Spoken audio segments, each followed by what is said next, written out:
Bene data bavandimwe, ndabasuhuje. Amahoro y'Imana abane namwe. Ndagira ngo tuganire ku ijambo rivuga ngo gukora kw'imbaraga z'umwuka wera. Topiki: gukora kw'imbaraga z'umwuka wera. Umuntu wagiriwe ubuntu agahabwa imbaraga z'umwuka wera, muri we hari ibihinduka. Muri we agenda agira ibindi bimenyetso bidasanzwe by'izo mbaraga z'umwuka wera, akagenda abona ibyo atajyaga abona, akatangira kumva ibyo atajyaga yumva, agira amayerekwa adasanzwe. Kandi uyu muntu wahawe imbaraga y'umwuka wera agira amavuta adasanzwe. Ijwi ry'Imana rikunze kumusanga cyane, akenshi na kenshi igihe aba aruhutse aryamye, rigatangira kumuganiriza. Umuntu wahawe imbaraga y'umwuka wera, mu ijuru abamarayika baraza bakamutaramira, bamukorera ibyo twita igitaramo mu muco nyarwanda. Igihe aryamye asinziriye, asurwa n'abamarayika, agatangira kugenda agira ibyo ahishurirwa atari asanzwe abona. Agira ijwi rimwongorera ry'Imana kandi rimubwira ibyo mu rurembo rwera, kuko Imana iba yatangiye kugenda imubonamwo imbere yayo ko ari umwizerwa, ikamuhishurira ibyo mu bwami bwayo. Umuntu ufite imbaraga y'umwuka wera agira igitinyiro giturutse mu izo mbaraga n'amavuta. Mwene data muvandimwe, ndakwifuriza kongera kugira imbaraga z'umwuka wera. Utari wahabwa imbaraga y'umwuka wera, urimo urasigara inyuma, uri mu gihombo. Imbaraga y'umwuka wera irakiza. Imbaraga y'umwuka wera ni ukuri aho iri, ntabwo imbaraga y'umwijima yabasha kuhagera, kuko iriya mbaraga y'umwuka wera iza ari urumuri rufite imbaraga kandi rwiza rubonesha cyane. Imbaraga z'amavuta y'umwuka wera. Ongera mwene data uzihigahige, wongere ugire ibihe byawe nk'ibya kera. Wowe utari wahabwa imbaraga y'umwuka wera, nawe senga, usaba Imana ko iguha iyo mbaraga y'umwuka wera. Iyo ufite iyo mbaraga y'umwuka wera, ubasha gusobanukirwa ibyo udasobanukiwe. Umwuka wera akuganza muri byose. Umwuka wera akwereka amakuru yo mu rurembo rwera. Imbaraga y'umwuka wera igukora ku maso, ukabasha kumenya no kubona ibyo utari usanzwe ubona. Gukora kw'imbaraga z'umwuka wera birakenewe kuri wowe. Imbaraga y'umwuka wera urayikeneye, imbaraga y'umwuka wera ndayikeneye. Turusheho gushakashakisha imbaraga y'umwuka wera ituruka ku Mana Data wa twese, waremye isi n'ijuru. Iyo ufite imbaraga z'umwuka wera muri wowe, mwene data, ugira amahoro kandi urasenga ukumva isengesho rigezeho mu buryo bwihuse. Utarabumbura akanwa ngo uvuge, mu ijuru baba bamaze kumenya ibyawe. Kera ako kanya urwandiko rw'ibisubizo rw'ibyifuzo ufite, mu ijuru bahita barwohereza, maze ibisubizo byawe bikaboneka. Imbaraga y'umwuka wera ni imbaraga y'umumaro kuri buri umwe wese. Wifurije kwakira imbaraga y'umwuka wera, wowe utari wayihabwa. Wowe wayihawe maze ikongera ikagenda, ongera uyisabe, mu ijuru barayiguha. Uce bugufi, ureke kugira umutima wo kwinangira, kandi ugire kwihana aho wanyereye ukagwa wowe urahazi, aho Satani yakurasiye urahazi, icyatumye uteza cyamunara, ikibanza cy'umwuka wera cyari mu mutima wawe urazi aho byapfiriye, maze uce bugufi mu ijuru bongere bagusubize ibihe byawe nk'ibya cyagiye, bongere bagusubizemo imbaraga z'umwuka wera, maze nawe urusheho kongera kuba umwizerwa imbere y'Imana. Wowe ufite iyo mbaraga y'umwuka wera, komera, yikomereho, shikama, kandi uwo munezero uri muri wowe ukomeze nawe usangiza abandi. Ntucibwe intege n'ibyo bavuga, ntunamurwe n'ibyo bakuvuga, nta gihe umuntu atazavugwa. Satani afite abakoresha kugira ngo bagusenye, kugira ngo bakunamure, ariko komera, shikama. Mu ijuru barakuzi kandi imbaraga z'umwuka wera zirakugose. Ntacyo uzaba, umwami wawe wakurikiye arakurwanirira ibihe byose kandi akubereye umutaka. Imana ikugirire neza ibihe byose muvandimwe, kandi umwami wacu Yesu Kristo akomeze yamamare mu mutima wawe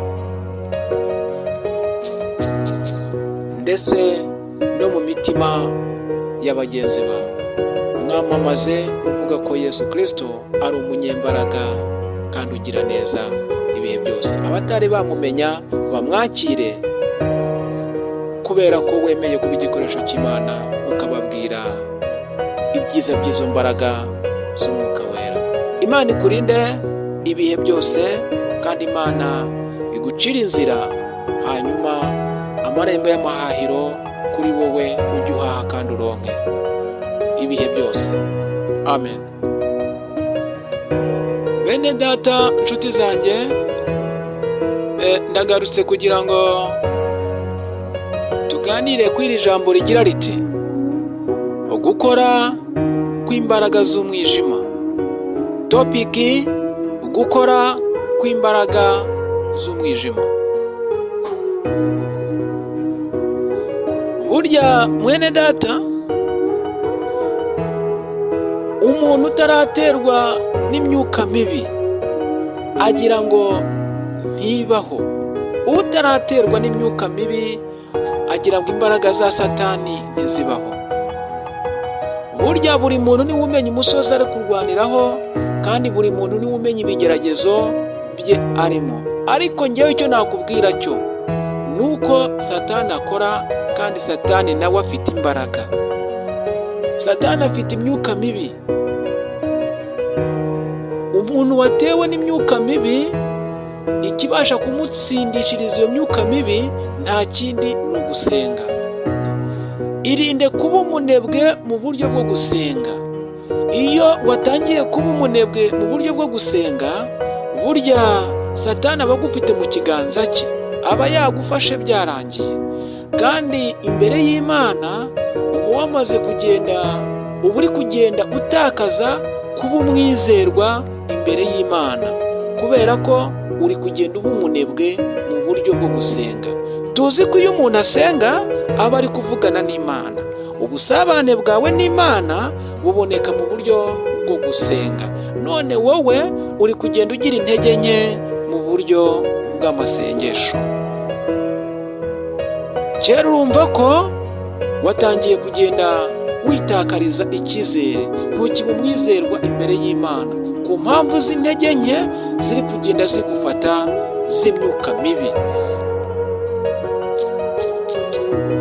Utaraterwa n'imyuka mibi agira ngo ntabwo ibaho.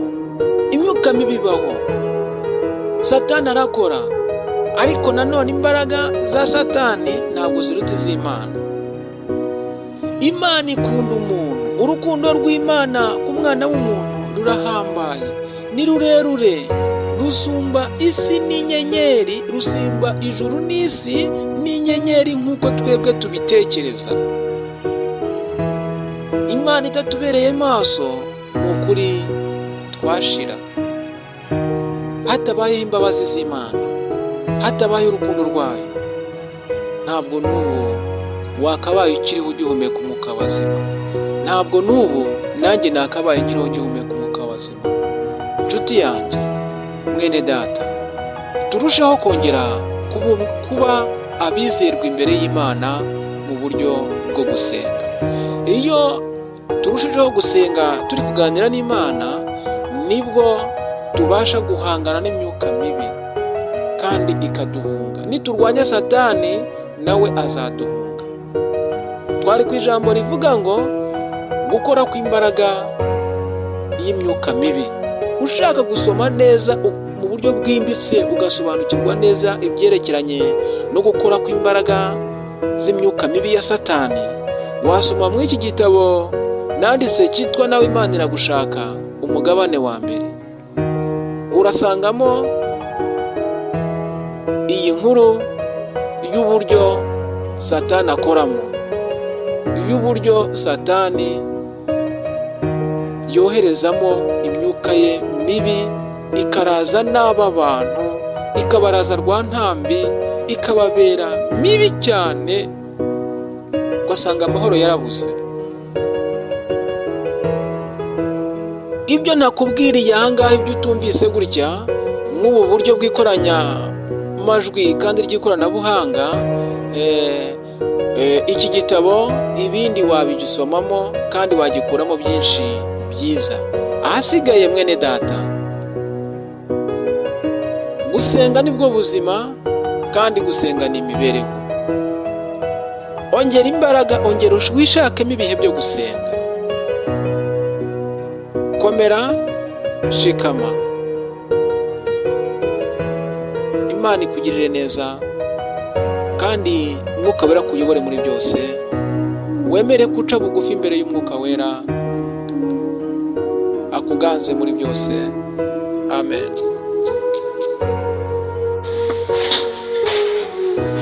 Bene data, bavandimwe,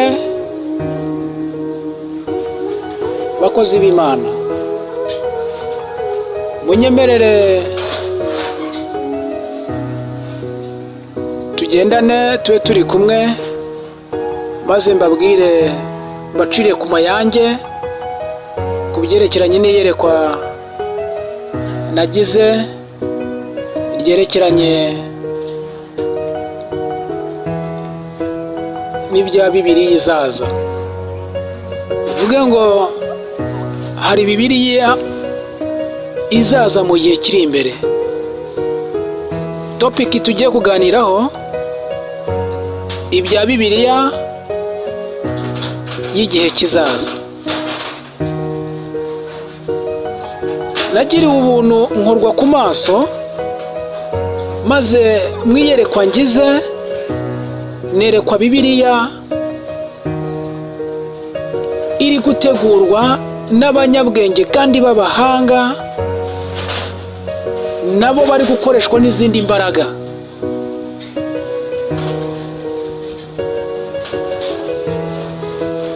Iyo Bibiliya ikaba ariyo igiye kuzashyirwa ku isi, igakoreshwa cyane mu bantu.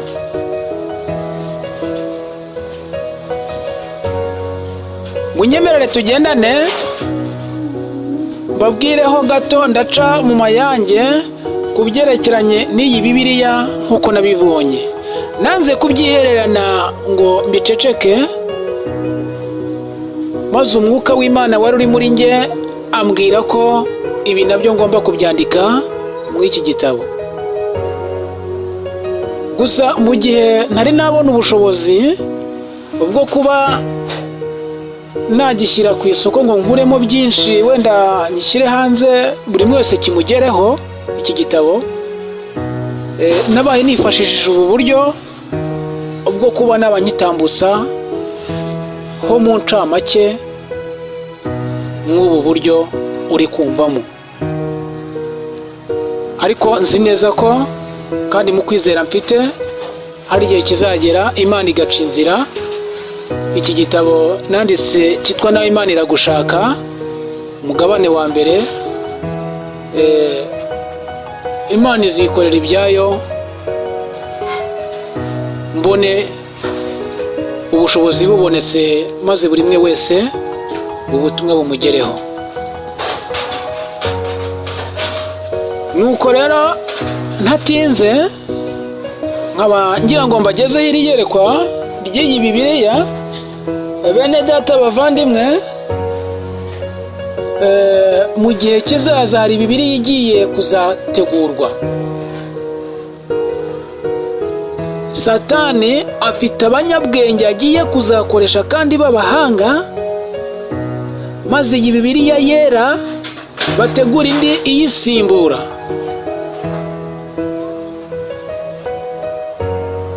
Iyi Bibiliya yera izakurwa ku isoko, noneho iyi ngiyi izabije iba ariyo ishyirwa ahagaragara. Mbere y'uko iyi Bibiliya ishyirwa ahagaragara y'igihe kizaza, izabanza ishyirwe mu bwiru, izabanza ishyirwe mu maboko y'abakomeye bo ku isi, niko nabivuga. Ijye mu bwiru ibanze yigweho. Iyi Bibiliya izabije, amagambo azaba yanditsemo azaba anyuranye cyane n'azaba yanditse muri Bibiliya yera twari dusanganwe. Amagambo menshi azaba arimo azaba ari ay'ubuyobe, izaba ikangurira abantu kurushaho kwikunda no gukunda amafaranga, kandi imirimo y'urukundo izaba iyibuza abantu. Urugero nko gutanga amaraso yawe uyafashisha uwayabuze kugira ngo ubuzima bwe bwongere bugaruke. Iyi Bibiliya izaba irimo amagambo avuga ko ibyo kubikora nta ngororano zabyo ko ari ukwiyanga, hamwe n'izindi nyigisho zaba zirimo zikubiyemo z'ubuyobe. Iyi Bibiliya mu gihe izaba iri mu bwiru, igihe izashyirwa ku isoko, noneho ishyizwe ahagaragara, ariko hagati aho, mbere y'uko izashyirwa ku isoko, mbere y'uko izaza ahagaragara, hari ibindi bitabo bizayibanziriza, bizaba birimo inyigisho zigiye zirimo z'ubuyobe mu kuntu zisa nk'aho zitegurira inzira iki gitabo cya Bibiliya kizaba kiri inyuma kigiye kuza. Nimara kugirwa ahagaragara rero, iyi Bibiliya dusanganwe dufite, Bibiliya yera, izarwanywa cyane. Yewe n'umuntu uzaba yifite ayisoma ibi bisanzwe, ahagaze wenda nk'imbere y'abantu ari kwigisha ijambo ry'Imana ayifite, azajya ayakwa, noneho ahabwe ya yindi. Icyo gihe Bibiliya bazashaka ko izakora ari imwe, iyo ngiyo izabije, iyo ngiyo izabije ku isi niyo izaba ariyo yemewe, iba ari igikoreshwa mu bantu ari imwe. Umuntu uzaba ufite Bibiliya yera isanzwe no kuyizira azayizira, kuko iyi Bibiliya izabije izashyirwamo imbaraga cyane, ariko hagati aho abantu benshi bazayitinya, abakristu benshi bazayitinya. Si nabo gusa, hari n'abandi bantu ku ruhande bazareba iyi Bibiliya izabije bayigirira ubwoba, bayitinye. Nibamara kuyitinya rero, Satani azashyiramo ingufu atangire kuyikundisha abantu. Hari abantu azahagurutsa baturuke impande n'impande z'isi. Abo bantu bazaba bafite uburanga, bazaba ari abanyabwenge, bazaba ari abahanga mu buryo bw'ivugabutumwa, bafite ubwiza, bafite uburanga bwiza, baze bakwigishe ibyiza biri muri iyi Bibiliya.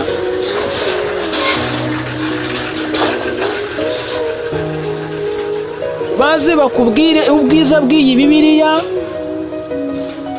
bayigukundishe. Bazafata igihe cyo kuza kuyikundisha abantu hirya no hino ku isi, impande n'impande.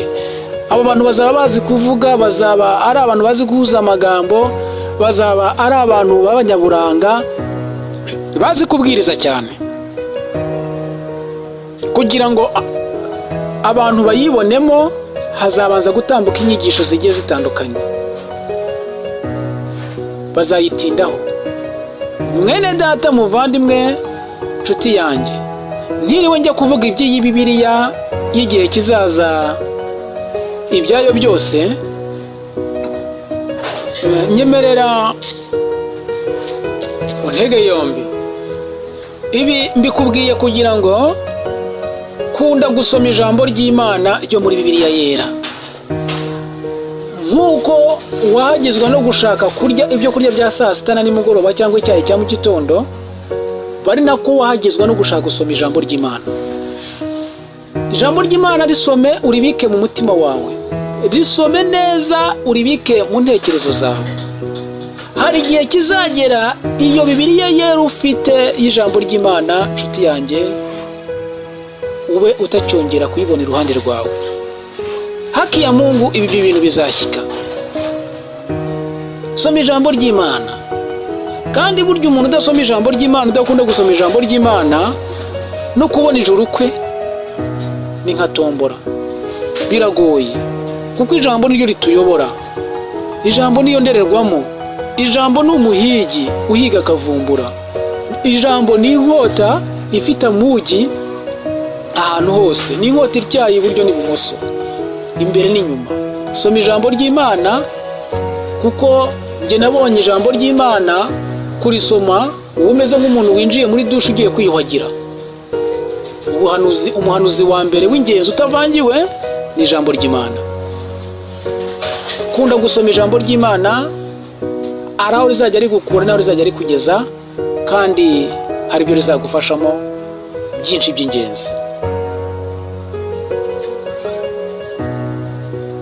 Kandi komera. Twari ku ijambo ibya Bibiliya y'igihe kizaza.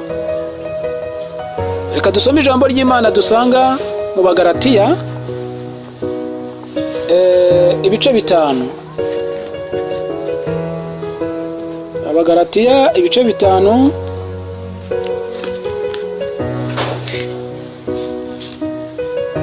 umurongo wa 16. Twumve ko hatubwira. Tugeze wenda ku murongo wa 18. Hejuru gato hari ijambo rivuga ngo imirimo ya kamere n'imbuto z'umwuka. Ndavuga ni 16, ndavuga ni muyoborwe n'umwuka, kuko aribwo mutazakora ibyo kamere irarikira. Kuko kamere irarikira ibyo umwuka yanga, kandi umwuka yifuza ibyo kamere yanga, kuko ibyo bihabanye. Nicyo gituma ibyo mushaka gukora atari ibyo mukora. 18. Ariko niba muyoborwa n'umwuka, ntimuba mugitwarwa n'amategeko. Mwene data, muvandimwe, haranira kuyoborwa n'umwuka w'ijambo ry'Imana, kuko iyo uyobowe n'umwuka wera w'ijambo ry'Imana, ntabwo uba ugitwarwa n'amategeko ya kamere. Ariko iyo ushatse gutwarwa n'amategeko ya kamere, icyo gihe ijambo ry'Imana ntabwo riba rikiri mu mutima wawe, kuko riba ryigendeye. Ureke guha icyuho cyangwa icyanzu umwuka wa kamere mubi w'umwijima ngo abe yaganza ijambo ry'Imana umutima wawe. Ahasigaye komerera mu mbaraga z'umwuka wera no mu bushobozi bw'ijambo ry'Imana. Bakira neza ijambo ry'Imana, muvandimwe, inshuti yanjye. Reka mpiniraho, ahasigaye ukomeze ugire ibihe byiza hamwe no gusenga Imana. Ibindi umwuka wera azajya ahora bigusobanurira uko bwije n'uko bukeye. Gusa ntujye kure, n'ejo turi kumwe kandi hari byinshi naguteguriye. Nikaze, komeza ube hafi, komeza ugubwe neza, Imana iguhe umugisha.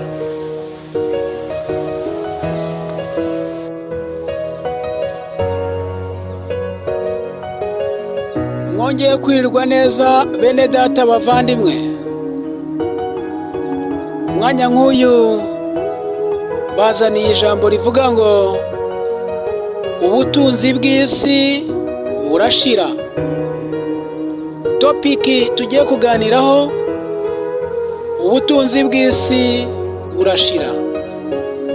Muvandimwe nshuti yanjye wowe unteze yombi, nyemerera tugendane mucire ku mayangeho gato ku byerekeranye n'ubutunzi bwo mu isi uko nge nabubonye, kandi unyemerere ukurure wishyira, ntukurure ushyira runaka, wirebeho nturebe kuri runaka. Ubwo wenda havuzwe ku byerekeranye n'ubutunzi runaka, niwe w'umukire, niwe w'umuherwe, niwe babwira. Oya, buri muntu ku rwego rwe. Burya abatunze hari ibyo aba afite, kuko ubwenge bugufasha kujya gushaka ibya Kayizari cyangwa se gutanga ibya Kayizari. Uri nabwo, ubana nabwo, urabufite. Mu gihe ubasha kubyuka ukajya mu gushaka icyatunga umubiri, burya ubutunzi uba bufite. Nyemerera tugendane. Murahari ko? Nimukomere. Ikibabaje kandi giteye agahinda nuko twebwe abantu turi kuri iyi si, bamwe muri twe hari abantu bamaze guhuma amaso y'umutima, bahumishijwe n'ubutunzi bw'isi kubwo kubwirukaho cyane, kubwo gukunda ubutunzi bw'isi cyane, bikabaviramo kuba amaso y'umutima agenda agahuma, maze ubutunzi bukagenda bukarenga ijwi ry'umutimanama wabo, bikabaviramo kumva ko ubwo ari bwo buzima bwo kwibera mu butunzi bw'isi, nta bundi bazabamo. Kandi mu by'ukuri nyuma y'ubu buzima nshuti yanjye hari ubundi tuzabamo. Ubutunzi bw'isi burashira. Ubutunzi bw'isi burashira kandi bugira iherezo ryabwo.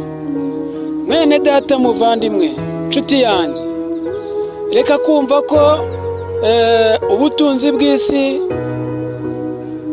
ko ari ryo sezerano ry'igihe kirekire kubw'ubuzima bwawe ubayemo n'ubundi uzabamo. Nyuma y'ubu buzima ndakwibutsa ko hari ubundi buzima uzabamo.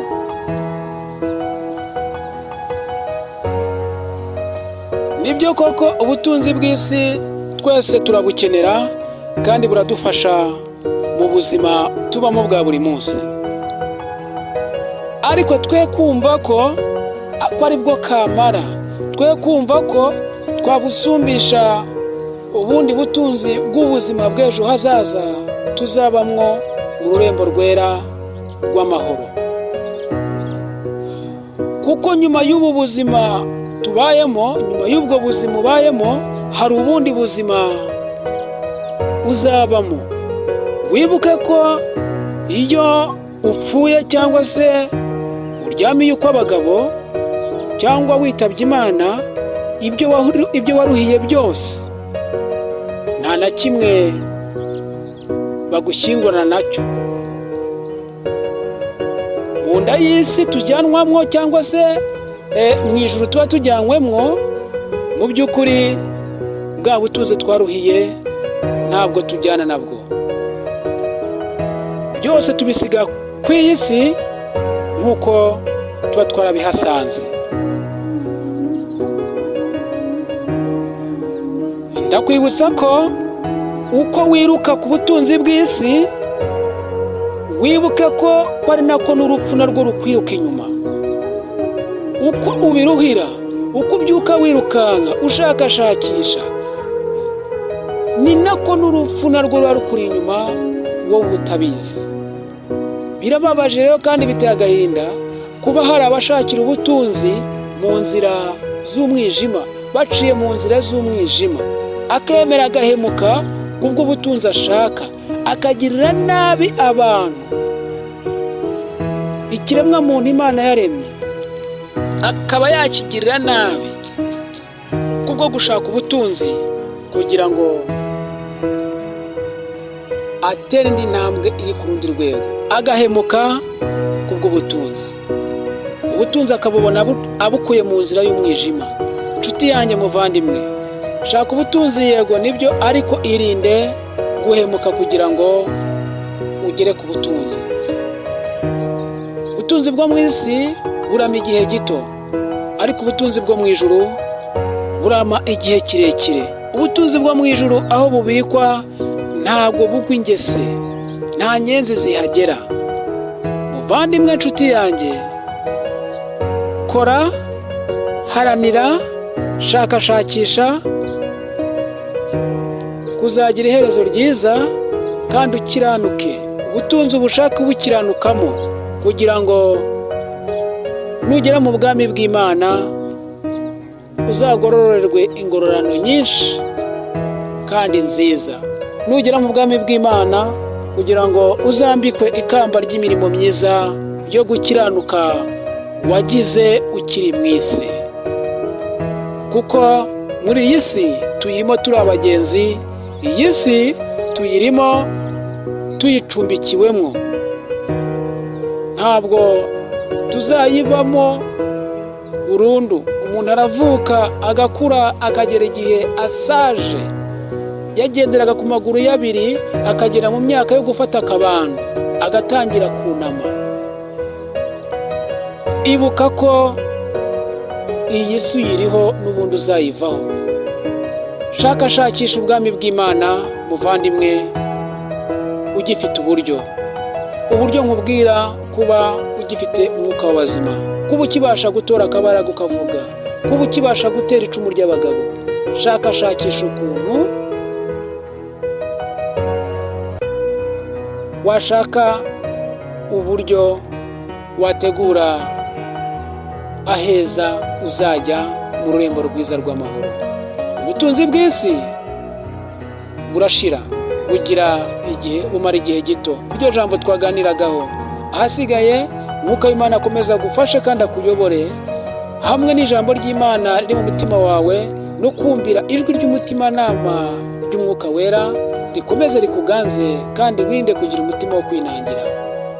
Amahoro y'Imana abane nawe, kandi Imana iguhere umugisha mu byo ukora byose. Urukundo rw'Imana rukomeze rwaguke kuri wowe. Kumvira ijambo ry'Imana mu mutima wawe, Imana ikomeze ibiguhere umugisha ibihe byose.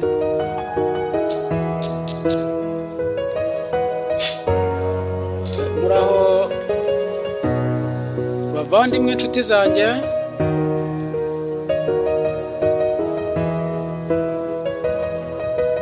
amahoro y'Imana abane namwe. Ndagira ngo ngire icyo nganiraho n'ababyeyi. Ubutumwa twabateguriye burareba cyane cyane ababyeyi b'iki gihe turimo, ndetse n'ab'igihe kizaza. Nabo ntibyababuza kudutega yombi, ngo ni uko iki kiganiro ngo kireba ababyeyi, kuko nawe ejo n'ejo bundi urimo umubyeyi w'igihugu.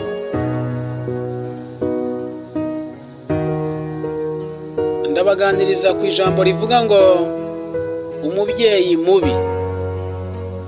Topiki tugiye kuganiraho, umubyeyi mubi. Abakuru n'abato mwese nikaze mw'iki kiganiro.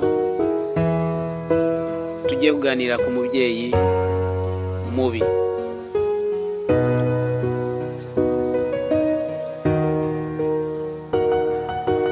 Mu by'ukuri ushobora kwibaza uti umubyeyi mubi abaho cyangwa ntabaho? Umubyeyi mubi abaho. Hari umubyeyi ubyukira mu kabari k'inzoga, agafata umutungo w'urugo akawirukankana awujyana mu kabari. Akenshi na kenshi ngo bikaba byatewe n'iki? Nuko yagiranye amakimbirane n'uwo bashakanye, maze bikamuviramo ngo guhima urugo, niko nabivuga, akigira mu kabari. Amafaranga yari gutunga abana, yari gutunga urugo, ugasanga yamariye mu kabari kubw'uburakari kubwa ya kamere, ndetse na duke yari asaguye akatujyana kwa baderira. Hagati ariko abitwa baderira bafite ayo mazina, munyumve neza, umwuka byara mubyaje imbyeyi, ntabwo ari ukubavuga ukundi kubi, oya. Derira mvuga ni wa wundi w'inshuti ya Samusoni tuzi muri ya mateka. Bityo bikaviramo ubundi buzima bubi ku muryango we. Ugasanga abana ku ishuri babuze minerivare, umwana arataha yagera mu rugo akabura icyo arya, ndetse icyo kwambara ku bana ntibakikigira. Umwambaro kuri bo ntawo. Uwo bashakanye nta mwambaro afite, nta gitenge aheruka. Ugasanga umugabo niyo atashye ageze mu rugo yabaye nk'intare, abana bakimukubita amaso barihisha munsi y'igitanda. Mama w'abana yamubona umutima ugakuka. Kubera iki? Kubera ko umugabo yigize rutare, yigize intare mu rugo. Nibyo koko umubyeyi w'umugabo aba ari umutwe w'urugo kandi afite icyubahiro cyo mu rugo. Simpakana ko icyubahiro cy'umugabo kimushimisha icya mbere ni ukuba umuryango we umwumva kandi unamwumvira. Ariko se kuba umubyeyi bikarenga ukagera aho uba ugira amakare nk'ay'intare, kugeza ubwo abana bakubona bagahunga, kugeza ubwo ibyo mu rugo usanga biri kugenda bisubira inyuma. Ibyo byo nibyo. Icyo gihe rero iyo abana bakomeje kwiga byanga birumvikana ubuzima bugenda buhinduka, bigira ingaruka ku bana. Umwana iyo amaze gutora agatege, amaze guca akenge, icyo gihe umwana bimuviramo gutoroka urugo, agahunga ababyeyi, akajya kwishakira ubuzima mu mihana. Ugasanga umwana yabaye inyagasozi. Kandi ubundi ubusanzwe ku mwana warezwe n'ababyeyi cyangwa warezwe n'umurezi, umwunganizi w'umubyeyi wamwibarutse, tuzi ko uyu mwana amaze gukura. Icyo gihe umubyeyi niwe uvuga uti mwana wanjye umaze gukura, ngaho komeza urugendo nawe ujye gushaka ubuzima, ejo uzaba umugabo uhamye ubasha kurinda urugo rwe. Ati kuko ntabwo tuzahorana mwana wanjye. Icyo gihe umubyeyi amurekura, amuha uburenganzira bwo kumuva iruhande, kuko babona ko hari aho agejeje umwana we, amurera, amuha ikinyabupfura, amuha na fondasiyo ifatika. Iyo umwana rero acitse ababyeyi muri buriya buryo, umwana ubuzima buramugora, akurana umunabi n'umwaga no kudakunda abantu. Muri we nta rukundo agirira abantu, uburere buba ari ntabwo, kuko igihe yari agezemo cyo kuba yahabwa uburere n'ababyeyi, uyu mwana yahise atoroka, uyu mwana yahise acika ababyeyi, aragenda aba iyo ngiyo. Ubu rero umwana atakuye ku babyeyi bamubyara, ubukura kuri rubanda. Urumva byoroshye? Babyeyi bacu, tugerageze kuba ababyeyi beza mu bana, kandi turusheho kubaha uburere uko bwije n'uko bukeye. Niba hari ibyo ntahuriyeho, tutumvikanyeho n'uwo twabyaranye aba bana, hakabaho intonganya n'ayo makimbirane bigiye kubera hagati y'abana, bibere iyo mu mfuruka z'inzu, mu cyumba iyo ngiyo.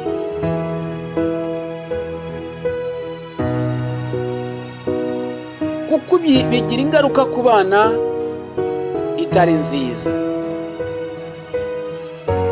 Umwana mu mikurire ye, nabo ubwabo iyo ari abavandimwe 4, 5, 6, ntabwo bakundana kandi baronse ibere rimwe, bahorana nabo amakimbirane no kudahuza. Umwe ati wowe wafatishije ubuzima urantererana, undi ati wowe wageze aho ugera, njyewe ntaragera aho ngera, urandya. Uburere n'ikinyabupfura muri bo gikunze kuba gike. Keretse uwagiriwe amahirwe, uwagiriwe ubuntu, Yesu akamufata ukuboko, kuko mu ijuru ku Mana Data wa twese, burya ijuru rirarera. Umwana utararezwe n'ababyeyi, burya mu ijuru rirabarera. Uwagiriwe ubuntu akakira agakiza, mu ijuru bamuha umurongo ugenderwaho.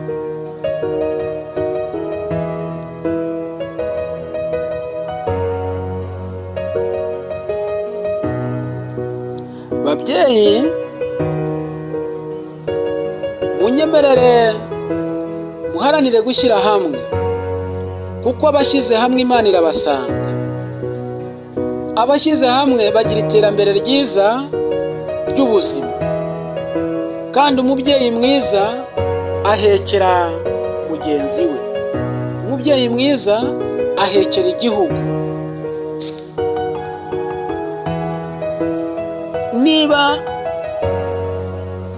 uri umubyeyi mubi mu rugo rwawe, abana bagakura muri ubwo buzima butari bwiza, no kwiga kuri bo bikaba ari ingorabahizi, n'urundi rugo rukamera rutyo, n'urundi rukamera gutyo. Ese babyeyi, murumva igihugu cyacu cy'ejo hazaza turi kukiganisha he? Witwaje uvugira ijambo ngo nanjye sinize ngo nawe uzabaho, ngo kandi mbayeho.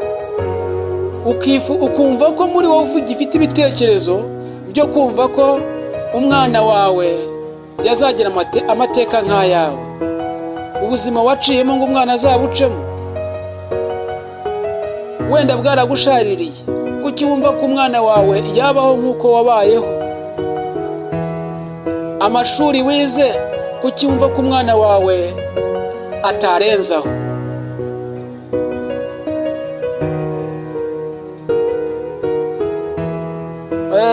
Njya numva baca umugani ngo umubyeyi mubi ngo araga umwana we urubanza rwamunaniye. Ese nibyo?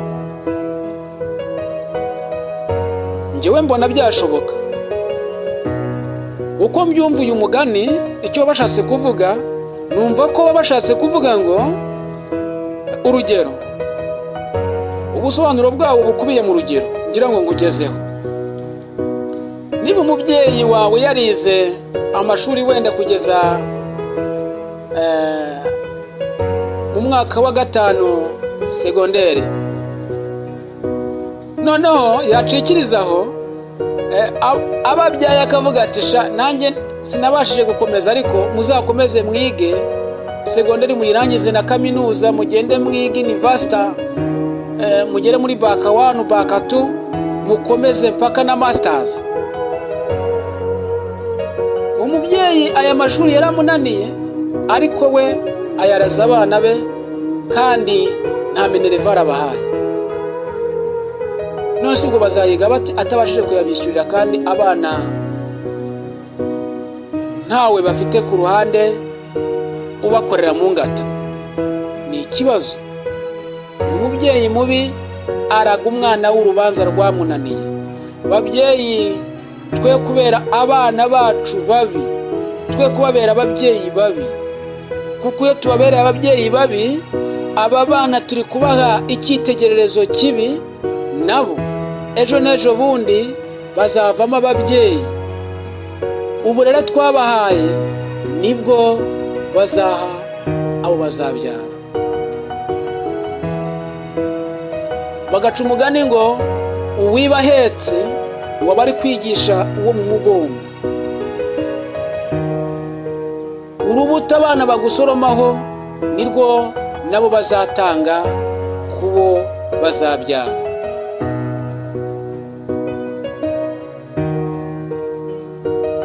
Abana bagize ababyeyi babi nimukomere, kandi ibyo bikomere mufite byo ku mutima Yesu arahari, nukuri ajya yomora ibikomere. Ariko nanone mwana, umubyeyi yaba mubi yagira ate, burya aba ari umubyeyi. Abe mubi ni so wakubyaye, abe mubi ni mama wawe wakubyaye, akugira ku gisara konsa. Niyo haboneka undi akaza akita ku buzima bwawe, uwo yaza ari so wanyu, ariko ntago yaba ari so. Yaza ari nyokorume, ariko ntago yaba ari nyoko, ntago yaba ari so. Niyo yaguhindurira ubuzima bw'amateka ukagera ku rundi rwego, uwo ni inshuti yo mu buzima, ariko ntabwo ari papa wawe, ntabwo ari mama wawe. Kuba uriho papa wawe yabigizemo uruhare, ariko kuba papa wawe ariho na mama wawe, wowe nta ruhare wabigizemo. Iyi si wayigejejweho n'ababyeyi bawe. Reka kumva ngo ababyeyi baraguhemukiye maze ngo ugende nawe ube wumva umutima wawe utababarira, wumve ngo urabanza. Oya, ntabwo ari byo. Garukira ababyeyi, hari ibyo bita kurenzaho. Kunda ababyeyi bawe kuko barakubyaye. Icyo kintu gikiranukeho, icyo kintu kiyake. Reka kumva ngo baguteye igikomere. Ni mama yaragukomerekeje, ni papa yaragukomerekeje, ariko ni mama, ariko ni papa. Muvandimwe, garukira ababyeyi. Garukira ababyeyi kugira ngo wikureho urubanza. imbere y'Imana. Reka kubagirira inzika z'igihe kirekire, reka gutinda mu mateka ashaje y'ibihe byahise, ngo ababyeyi baraguhemukiye, ngo bakubereye ababyeyi babi.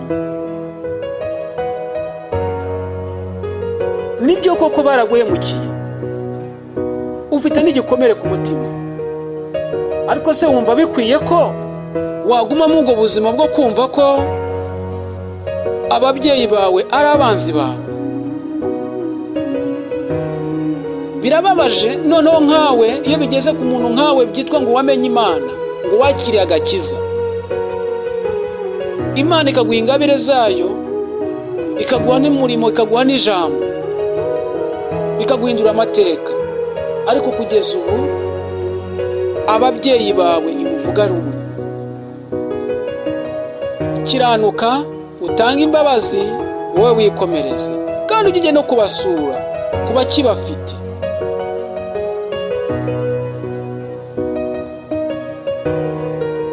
Niba hari ikintu kibabaza, ni ukumva ngo umwana yahinduye izina umubyeyi yamwise.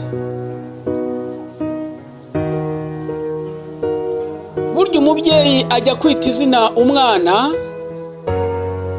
arikuye ku gihe ahagazemo, arikuye mu rushinge rw'isaha.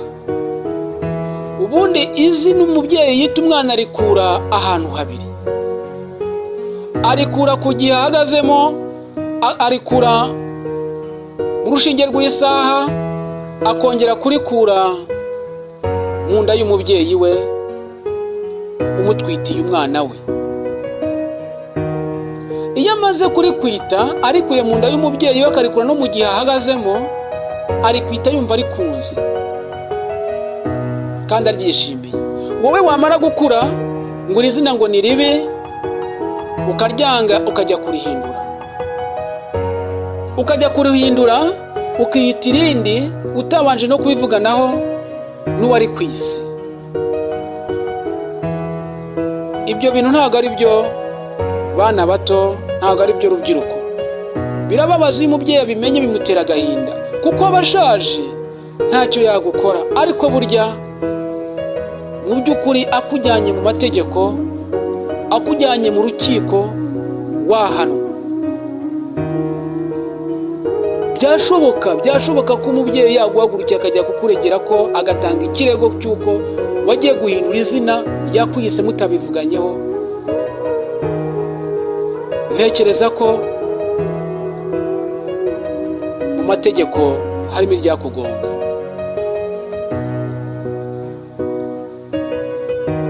Icyo kintu kirababaza, guhindura izina. Kirababaza ku mubyeyi guhindura izina atabiguhereye uburenganzira. Ntimukabikore.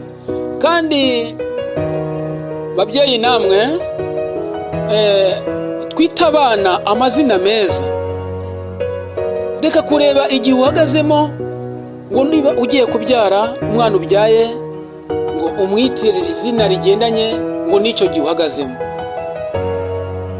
Hari izina wita umwana bikaba nkaho ari umuvumo, bikaba nkaho umuvumye.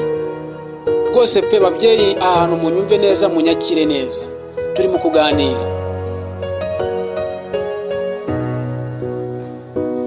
Urugero, ariko aha munyakire neza kw'iri zina. Ukumva umubyeyi yise umwana we ngo mbyariye he, undi ngo aramubyara amwise ngo bapfa kurera. Nawe nyumvira nk'ayo mazina, ngo bapfa kurera, mbyariye he,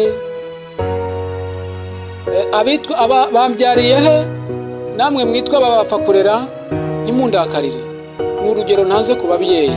Byashoboka ko hari abantu baba bitwaye amazina, ariko amazina nk'ayo nande afitanye isano nayo, babyeyi, ntabwo ari meza. Mwita abana amazina meza, bizatuma umwana akurana ishema ry'iryo zina, arikunze bimuviremo kumva ko iryo zina umubyeyi amwise ari ryiza, nawe arikunde kugeza ubwo nawe mu bana be abyaye usanga agiye kumwitirira rya zina rye papa we ababyeyi bamwise.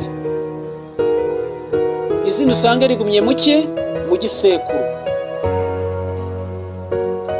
Babyeyi twahuguranaga mwokabyara mubyaje imbyeyi imwe, ntabwo n'abacyahaga, munyakire neza mu byo nari kubaganirizaho.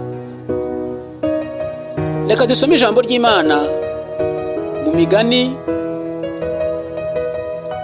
igice cya 11 umurongo wa 14. Twumve ijambo ry'Imana uko ritubwira ku bantu bashyize hamwe, ku bantu bahuje umugambi, ku bantu bubatse urugo,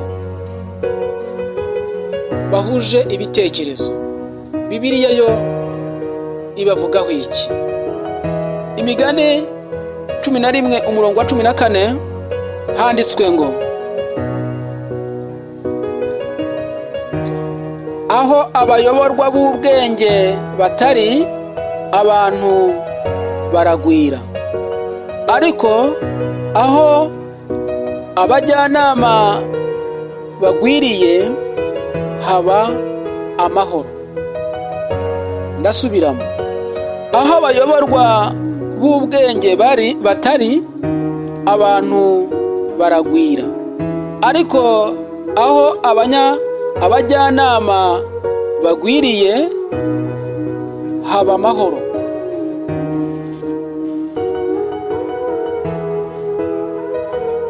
Muvandimwe, akira neza ijambo ry'Imana.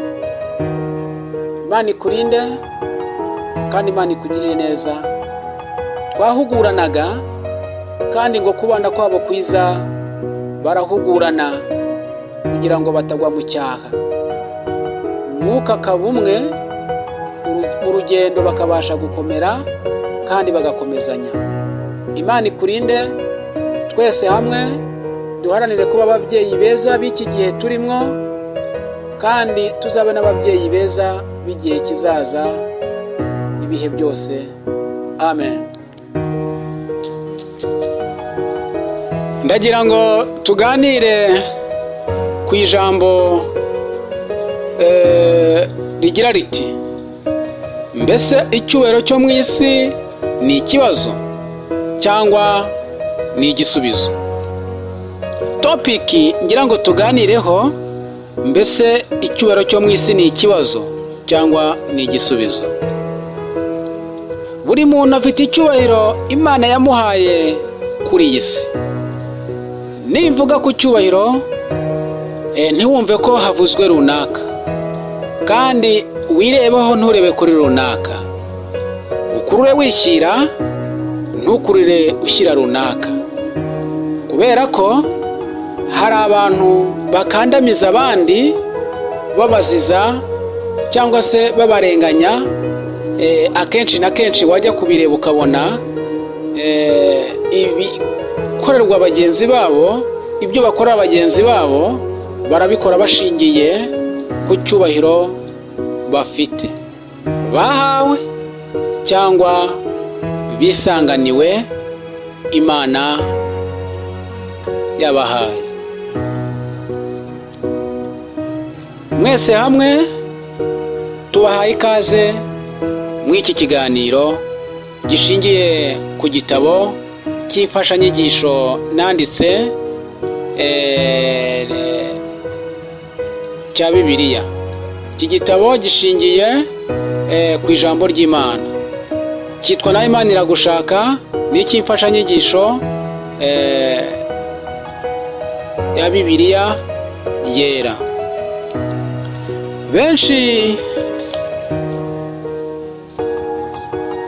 Benshi mu batuye isi dukunda kugushwa no guharanira icyubahiro cyinshi. Benshi mu batuye isi dukunda kugushwa no guharanira icyubahiro cyinshi kandi bitagakwiye. Bene data, ntidukwiye kugushwa n'icyubahiro n'ikuzo bya hano mu isi, kuko ibyo si iby'iteka ryose.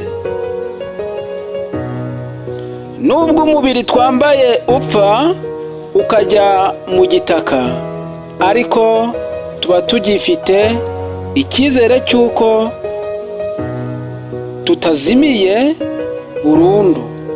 Nubwo umubiri wacu upfa ukajyanwa mu gitaka, ariko tuba tugifite icyizere cy'uko tutazimiye burundu.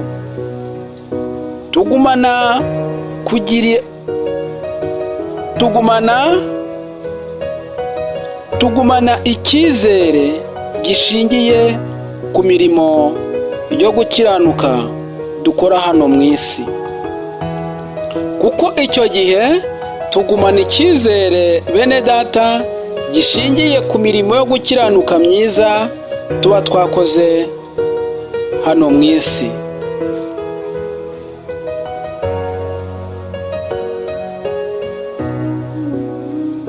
Kandi iyo mirimo si rya kuzo na cya cyubahiro dusanga hano ku isi kuri wa munsi tuvukiraho.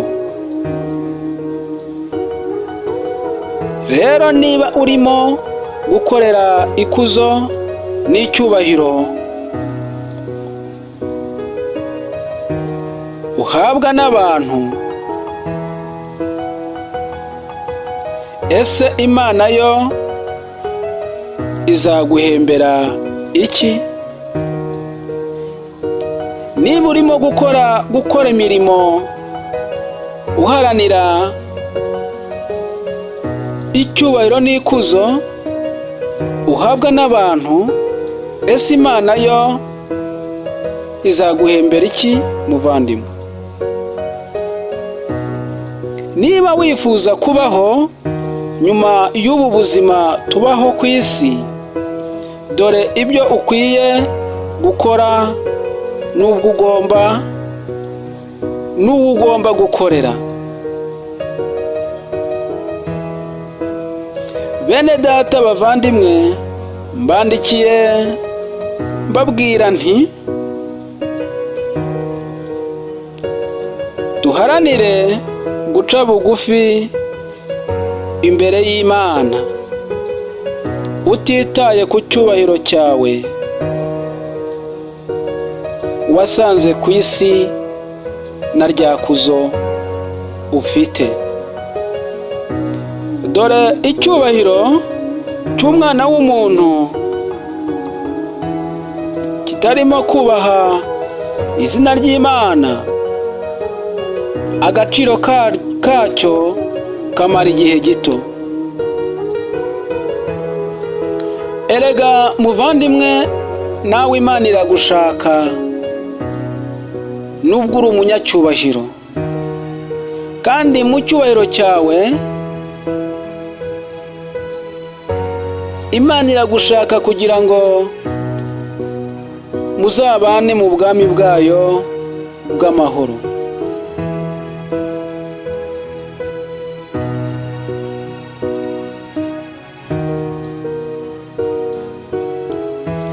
Nyemerera dusome ijambo ry'Imana dusanga muri Bibiliya, twumve icyo ijambo ry'Imana ritubwira ku byerekeranye n'imirimo dukora yo muri iyi si mu gihe tugihumeka umwuka w'abazima. Mbese imirimo dukora yatunga umuntu? Imirimo myiza dukora hari icyo yadufasha tuyikoze dukiranuka?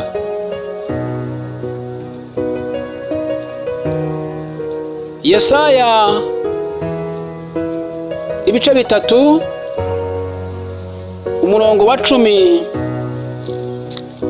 Yesaya ibice 3 umurongo wa 10 tugeze ku wa 11. Twumve iki ijambo ry'Imana ritubwira muri no minsi. Bibiliya irabivugaho iki? Handitswe ngo muvuge ko abakiranutsi bazagubwa neza, kuko bazatungwa n'imirimo y'amaboko yabo. Ariko umunyabyaha abonye ishyano azagubwa nabi, kuko azahabwa ibihembo by'ibyo yakoze. Ngo uvuge ko abakiranutsi, abagerageza gukiranuka, abakiranuka bazagubwa neza bageze mu bwami bw'Imana. Ngo kandi bazatungwa n'imirimo y'amaboko yabo bakoze bakiri mu isi. Ariko umunyabyaha we, wa wundi uhora uhutaza bagenzi be kubw'icyubahiro yambaye, wa wundi uhora ushaka ikuzo, ngo azagubwa nabi kandi ngo azabona ishyano.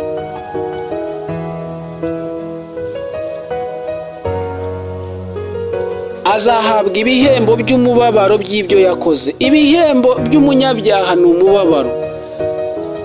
Azababara kandi ngo azarira abura umuhoza. Mwene data, nshuti yanjye, nyemerera ugarukire Imana. Ni ukuri nawe Imana iragushaka. Uri umunyacyubahiro yego, ibyo ukora byose bikora, ariko wibuka ko iyo akuremye mu ishusho yayo, iravugana nawe iti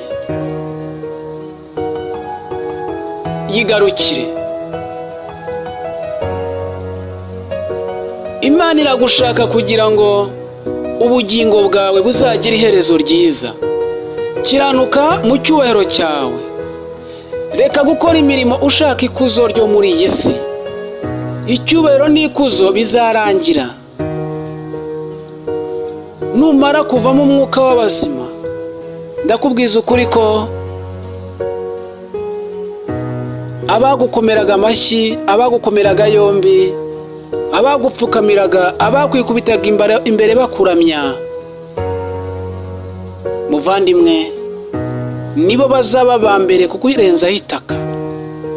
Nibo bazaba ba mbere kugushingaho igiti cy'umusaraba. Kandi abenshi bazarira ari nk'urwiyerurutso, bavuga ngo turamubuze. Bazagendera mu kigare cy'abandi, bazabona abandi barira kuko wapfuye nabo barire, ariko bazarira batarize. Ubishoboye ukareba mu mitima yabo, ayo marira ntayo wabonamo. Kandi ubugingo bwawe icyo gihe ntekereza ko buzajyanwaho uzaba utishimiye. Ntabwo icyubahiro cyawe uzongera kukigaragaza cyangwa se ryakuzo. Hamwe uzaba ugiye mu icuraburindi ry'umwijima, hamwe hacecekirwa. Muvandimwe, imirimo yawe ibiboneye kandi ibe gukiranuka. Umutima wawe utahemo ijambo ry'Imana, kandi ni ukuri pe, ibyo bintu bizagufasha mu cyubahiro cyawe ufite no mu ikuzo ryawe wisanganiwe.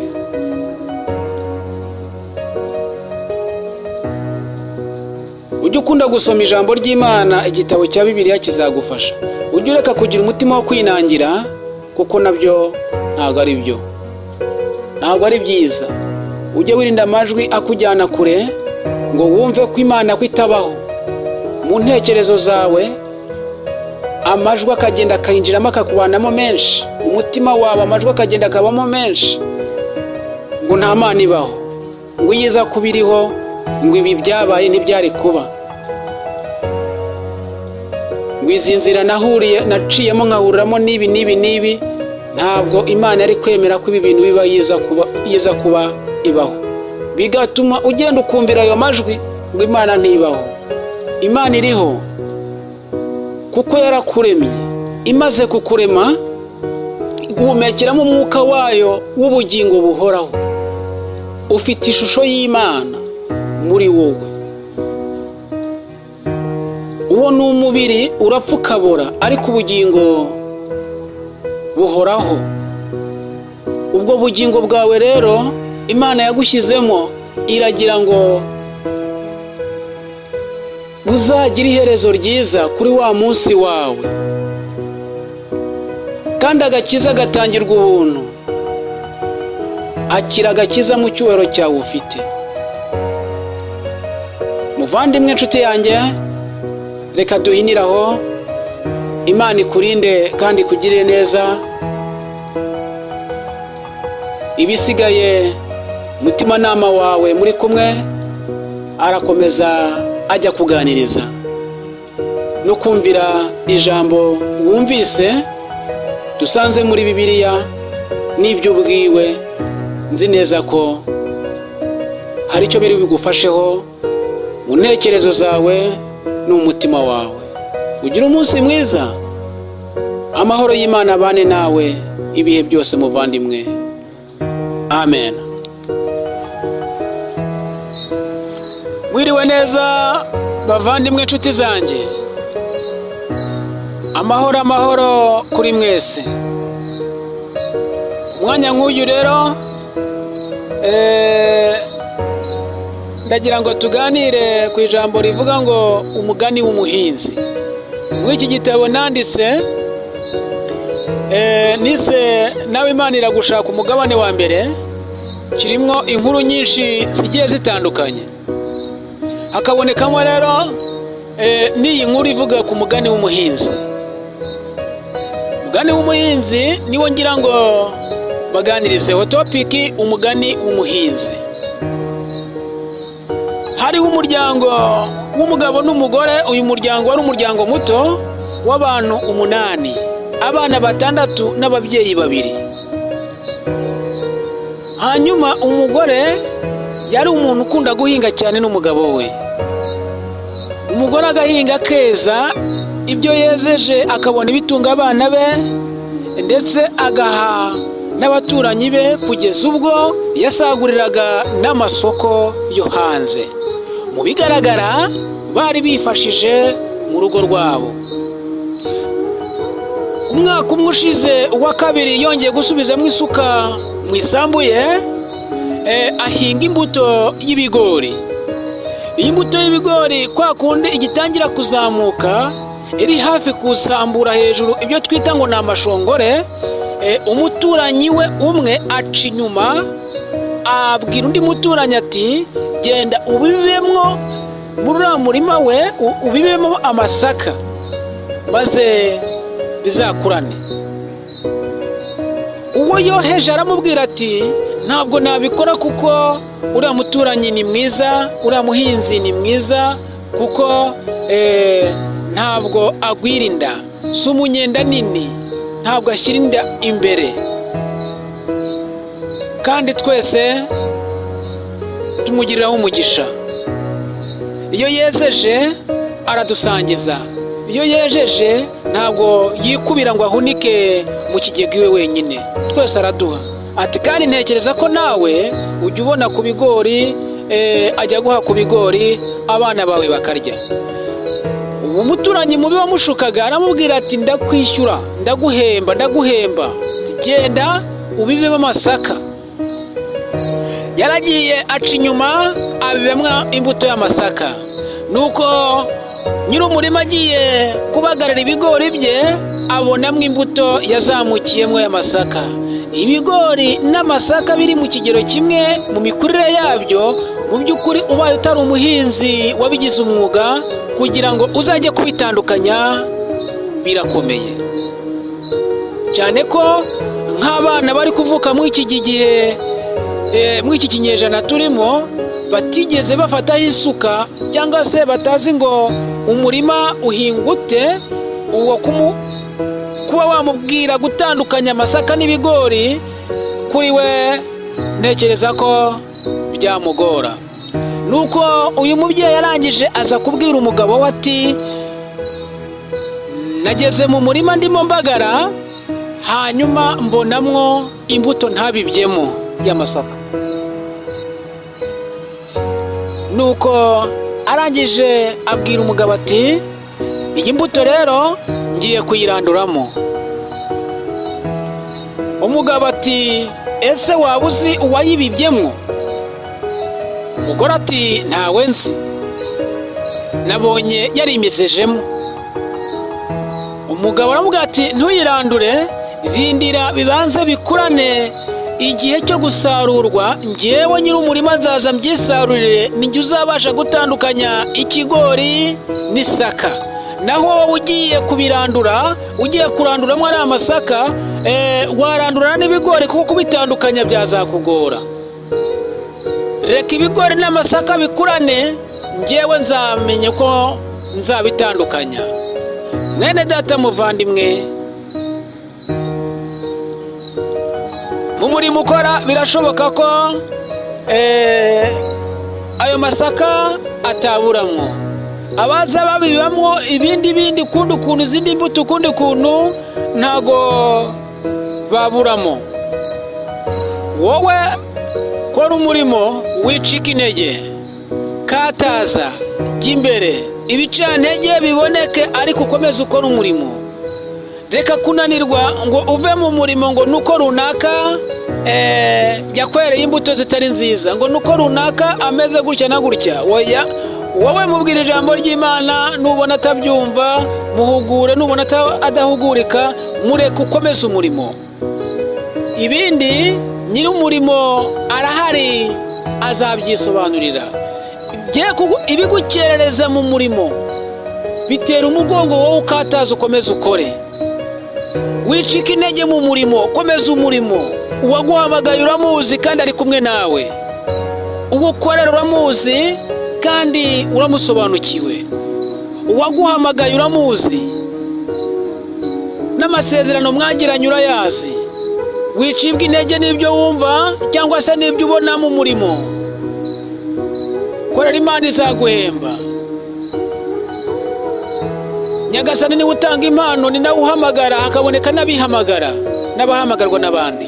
Ibyo byose by'uruvunganzoka, ibyo byose bigenda gutyo bigendera mu kigare, arahari umwami dukorera, niwe uzasobanura ibidasobanutse, ibisobanye azabisobanura. Komera ku murimo. Twari ku ijambo umugani w'umuhinzi. Imana ikugwiziriza imbaraga mu mutima wawe, no mu murimo ukora, no mu mbaraga z'amaboko yawe, ibihe byose none n'iteka ryose. Amen.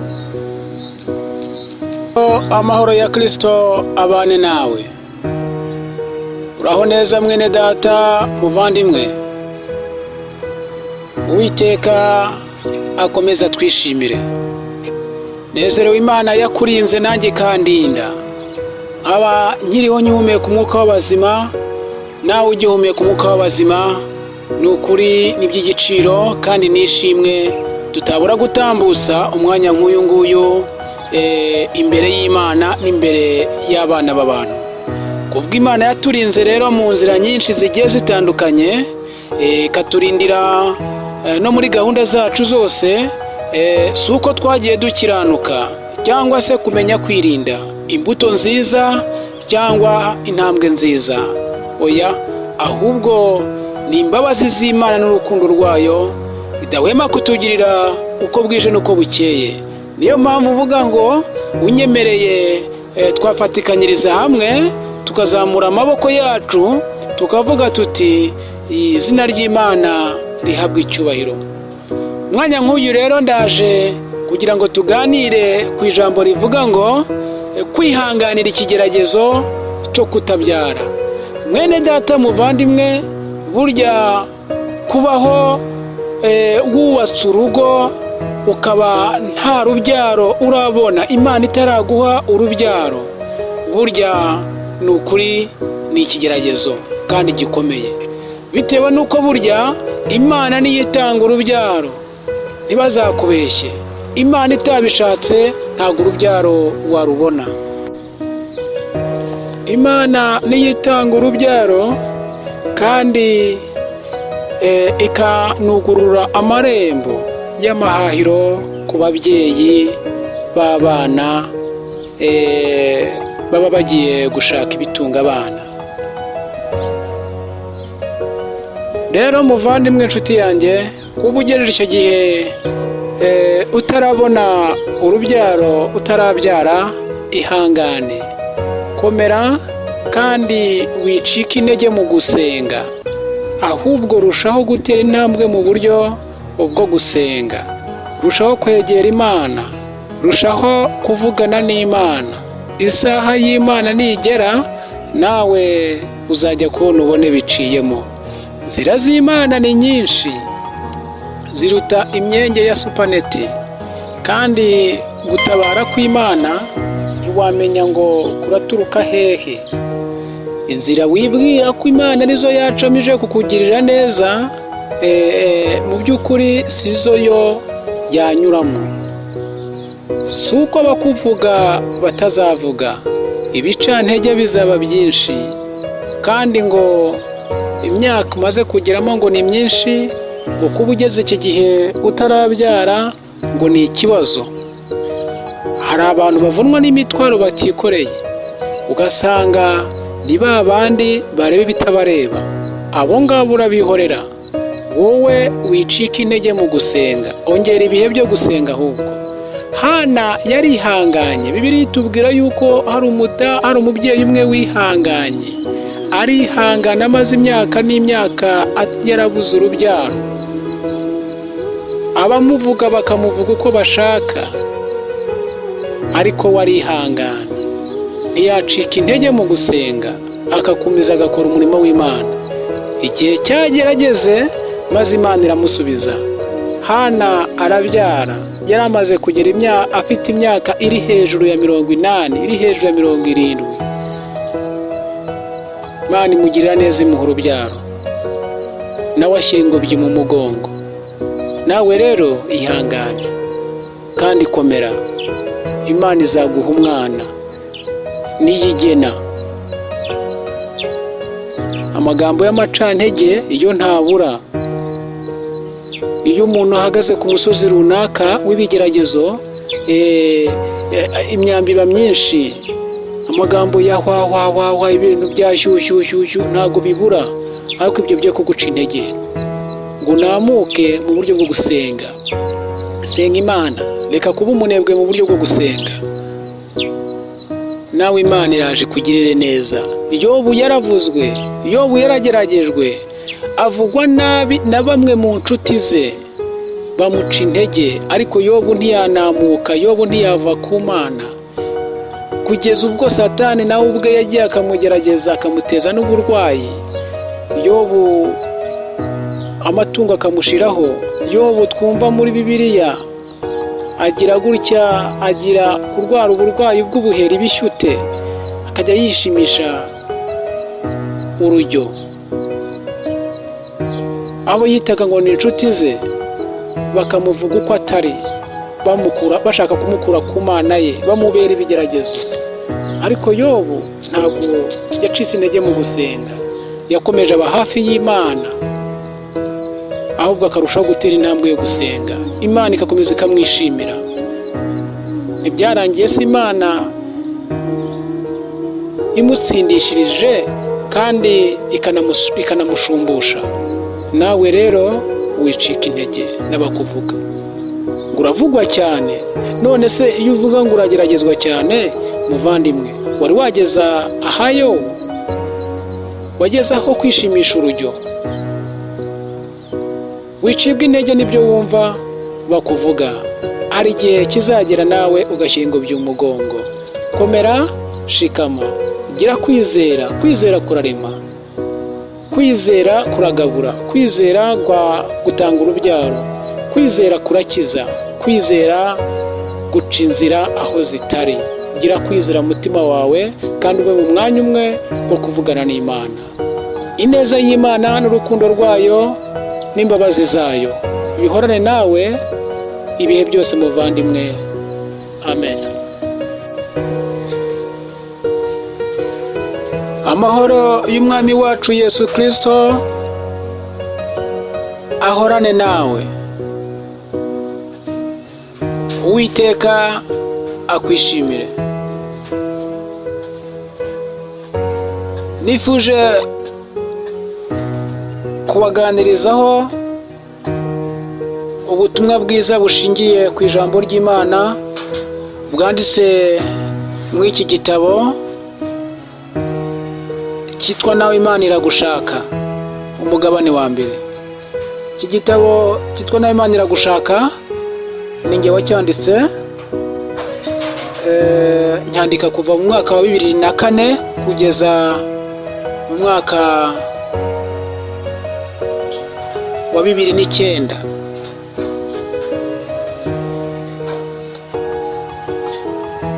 Ni igitabo gishingiye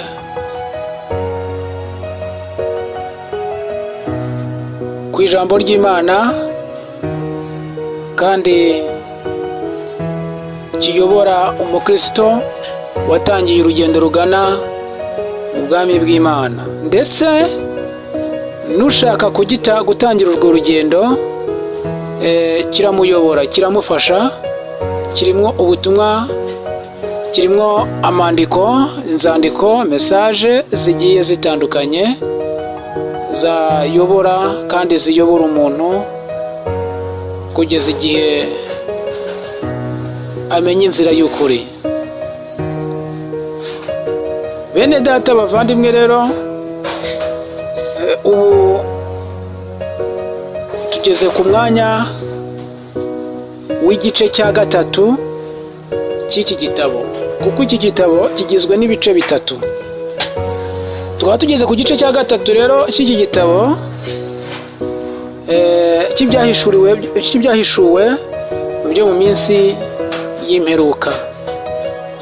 Nagiriwe ubuntu, nanjye Imana irangenderera maze igira ibyo imbwira byerekeranye n'ibizaba by'igihe kizaza,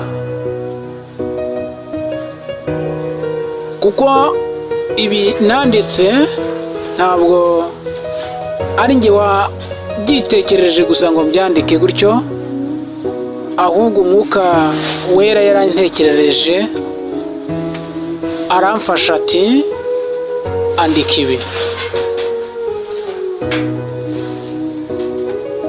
Iyo kabyara akagira abana n'inka,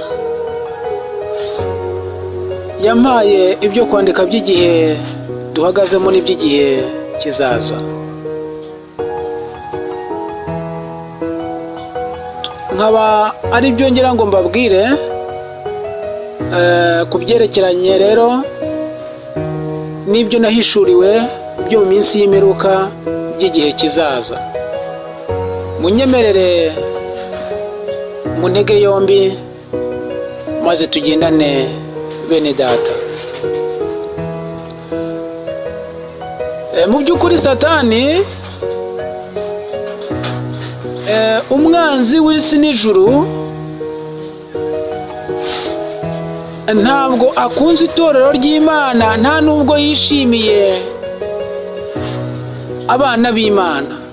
Uko bwije n'uko bukeye araturwanya kandi aturasaho imyambi igiye itandukanye. Usibye ko ntacyo azatwara itorero ry'Imana, kubera ko itorero ry'Imana rirarinzwe. Itorero ry'Imana, amaraso ya Kristo araritwikiriye, naho ikuzimu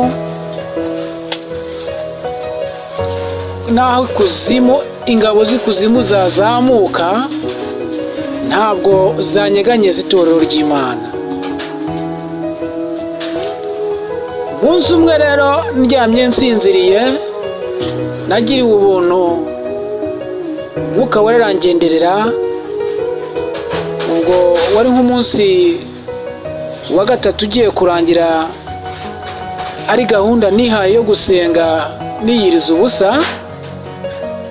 Mu iryo joro ry'umunsi wa gatatu nibwo nagenderewe na Mwuka Wera, maze Imana igira ibyo impishurira, igira iby'inyereka. Bivuze ngo mfite amayerekwa. Ayo mayerekwa nagize y'ibizaba mu minsi y'imperuka cyangwa se mu gihe kizaza, nibyo tugezeho ubu. Mesaje ubu zigiye gukurikiraho ni izigendanye n'ibyo mu minsi y'imperuka. Nyemerera umbe hafi rero, ntuzajye kure ngo unyitaze.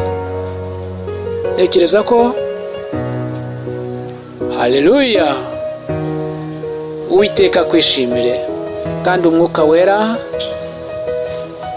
akube hafi, maze agusobanurire kandi abashe kukumvisha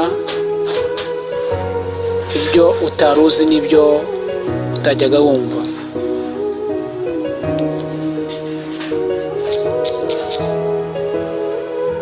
Nuko ndyamye, Umwuka Wera ngendereye, mbona Satani afite imigambi mibi n'intekerezo mbi ku bakozi b'Imana. Burya Satani nawe afite abakozi. Nta mukoresha utagira abakozi. Satani ku bakozi be rero afite, ntabwo abafite kure, abafite mu iyi si turimo. Kandi abo bakozi ba Satani tubana nabo, dukorana nabo, tugendana nabo. Ibyo ubimenye neza. Dukorana nabo, dusangirana nabo ku meza imwe,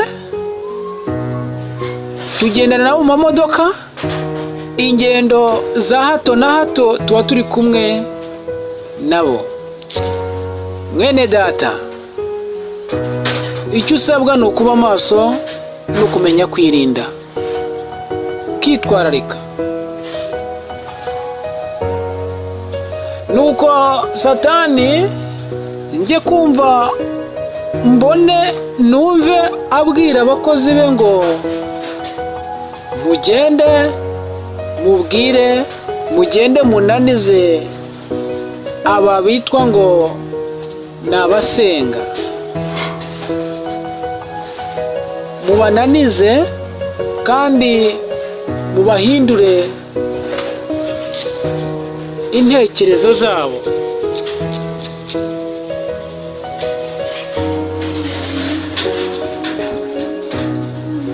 Aba bantu basengaga biyiriza ubusa,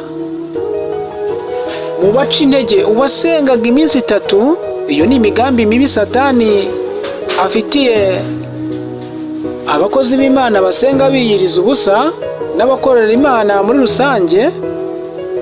Turi ku ijambo rivuga ngo imigambi y'umwanzi, ati abasengaga iminsi 3 mubateze gusenga 2. Uwasengaga 2 mumuhe gusenga 1 n'igice. Uwasengaga 1 n'igice mumuhe gusenga 1. Uwasengaga 1 mumukurireho asigare asenga igice cy'umunsi. Uwasengaga igice cy'umunsi mumuhe gusenga ku munwa gusa, kuvuga ku munwa gusa, ariko gusenga yiriza ubusa muri we bimuvemo, agenda ahinduke nk'igikatsi. Uburyo bazaguca intege mu gusenga wiyiriza ubusa nta kundi, dore ni ukugenda bakugerageresha ibigeragezo bigiye bitandukanye, bagutegera kunda. Kandi abakozi ba Satani bakagenda bagutegera kunda, bagutegera no ku bindi bintu bigiye bitandukanye bituma ugenda unamuka, ugacika intege mu buryo bwo gusenga.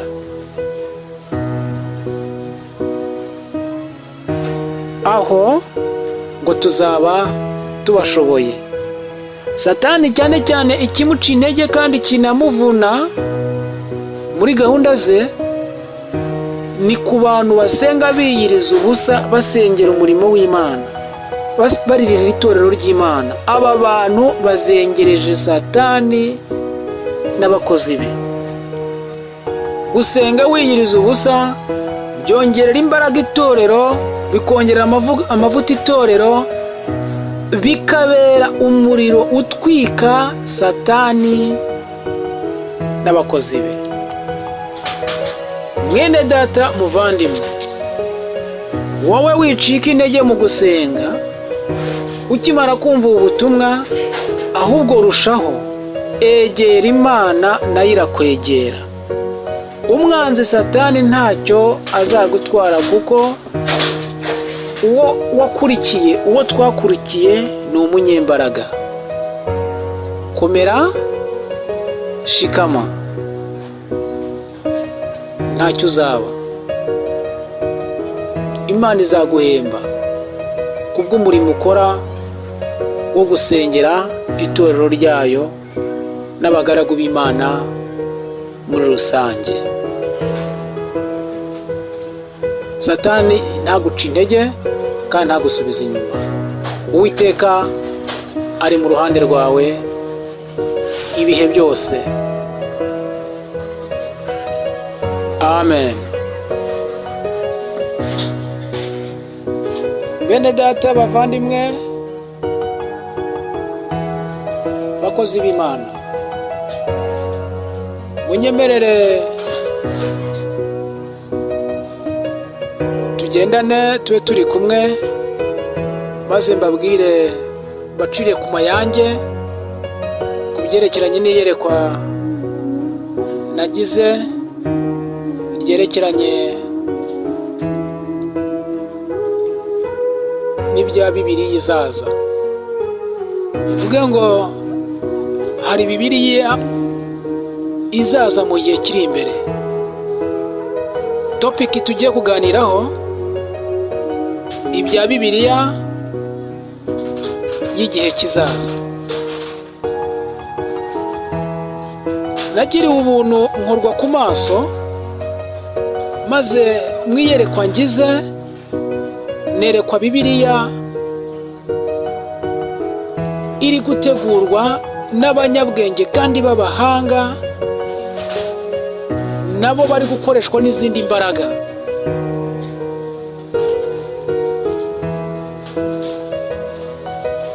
Iyo Bibiliya ikaba ariyo igiye kuzashyirwa ku isi, igakoreshwa cyane mu bantu.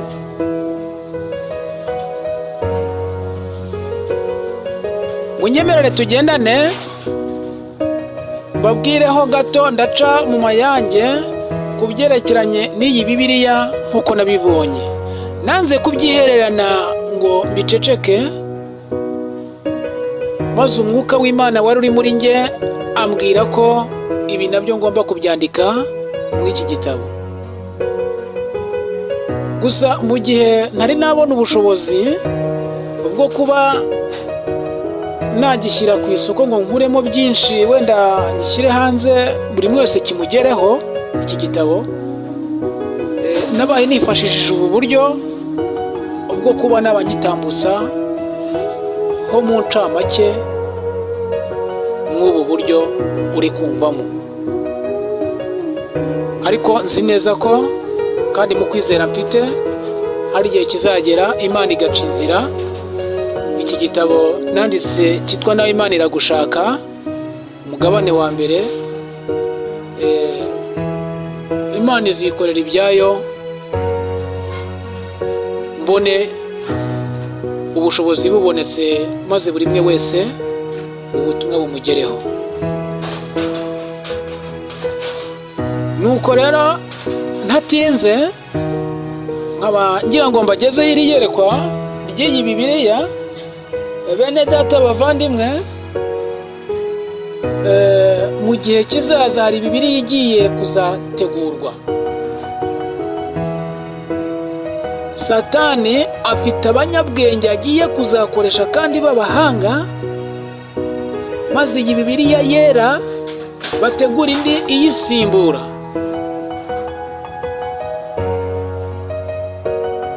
Iyi Bibiliya yera izakurwa ku isoko, noneho iyi ngiyi izaba ije iba ariyo ishyirwa ahagaragara. Mbere y'uko iyi Bibiliya ishyirwa ahagaragara y'igihe kizaza, izabanza ishyirwe mu bwiru, izabanza ishyirwe mu maboko y'abakomeye bo ku isi, niko nabivuga. ijye mu bwiru ibanze yigweho. Iyi Bibiliya izaba ije, amagambo azaba yanditsemo azaba anyuranye cyane n'azaba yanditse muri Bibiliya yera twari dusanganwe. Amagambo menshi azaba arimo azaba ari ay'ubuyobe, izaba ikangurira abantu kurushaho kwikunda no gukunda amafaranga, kandi imirimo y'urukundo izaba iyibuza abantu. Urugero nko gutanga amaraso yawe uyafashisha uwayabuze kugira ngo ubuzima bwe bwongere bugaruke. Iyi Bibiliya izaba irimo amagambo avuga ko ibyo kubikora nta ngororano zabyo ko ari ukwiyanga, hamwe n'izindi nyigisho zaba zirimo zikubiyemo z'ubuyobe. Iyi Bibiliya mu gihe izaba iri mu bwiru, igihe izashyirwa ku isoko, noneho ishyizwe ahagaragara, ariko hagati aho mbere y'uko izashyirwa ku isoko, mbere y'uko izaza ahagaragara, hari ibindi bitabo bizayibanziriza, bizaba birimo inyigisho zigiye zirimo z'ubuyobe mu kuntu zisa nk'aho zitegurira inzira iki gitabo cya Bibiliya kizaba kiri inyuma kigiye kuza. Nimara kugirwa ahagaragara rero, iyi Bibiliya dusanganwe dufite, Bibiliya yera, izarwanywa cyane. Yewe n'umuntu uzaba ayifite ayisoma ibi bisanzwe, ahagaze wenda nk'imbere y'abantu ari kwigisha ijambo ry'Imana ayifite, azajya ayakwa, noneho ahabwe ya yindi. Icyo gihe Bibiliya bazashaka ko izakora ari imwe, iyo ngiyo izaba ije, iyo ngiyo izaba ije ku isi, niyo izaba ariyo yemewe, iba ari igikoreshwa mu bantu ari imwe. Umuntu uzaba ufite Bibiliya yera isanzwe no kuyizira azayizira,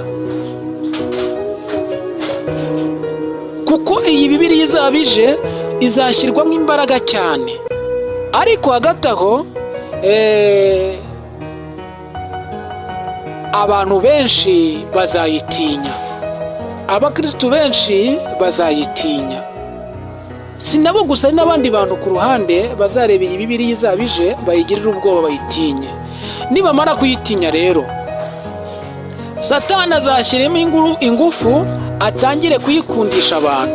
Hari abantu azahagurutsa baturuke impande n'impande z'isi. Abo bantu bazaba bafite uburanga, bazaba ari abanyabwenge, bazaba ari abahanga mu buryo bw'ivugabutumwa, bafite ubwiza, bafite uburanga bwiza, baze bakwigishe ibyiza biri muri iyi Bibiliya.